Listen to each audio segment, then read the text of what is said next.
తన భార్యను ward సభ్యురాలుగా vote వేసి గెలిపిస్తే 5 సంవత్సరాల పాటు తమ వార్డు సభ్యులకు ఉచిత కటింగ్, షేవింగ్ చేస్తానని అభ్యర్థి భర్త ప్రకటించిన ఘటన సిద్దిపేట జిల్లాలో చోటు చేసుకుంది.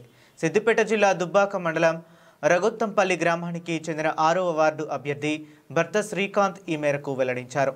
నాయి బ్రాహ్మణ కుటుంబానికి చెందిన శ్రీకాంత్ తన భార్యను 6వ వార్డు నుంచి గెలిపిస్తే ఉచితంగా 5 ఏళ్ల పాటు కటింగ్, షేవింగ్ చేస్తానని తెలిపారు.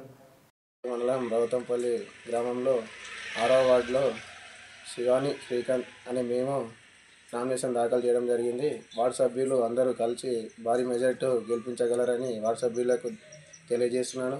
అదేవిధంగా వార్డులో ఉన్న వాళ్ళందరూ కొంతమంది ఉన్నవారు ఉంటారు, కొంతమంది లేని వాళ్ళు ఉంటారు. కాబట్టి నా వృత్తి మంగళ వృత్తి కాబట్టి మేము అందరికీ, నా వార్డు సభ్యులందరికీ, మగవాళ్ళకి ఫ్రీగా కటింగ్ గడ్డలు చేయదలుచుకున్నాను. ఎందుకంటే అందరు సమానంగా చూడదామని చెప్పేసి, నా మా వార్డులో చూద్దామని చెప్పేసి అట్లా చేద్దామని చెప్పేసి దాంతోపాటు మా వార్డు చాలా వెనుకబడ్డది కాబట్టి దాన్ని కొంచెం ముందుకు తీసుకొని ఆదర్శ వార్డుగా రౌతంపల్లి గ్రామంలో ఆదర్శ వార్డుగా నిలుద్దామని చెప్పేసి వర్క్ చేద్దామని చెప్పేసి ముందుకు రావడం జరిగింది.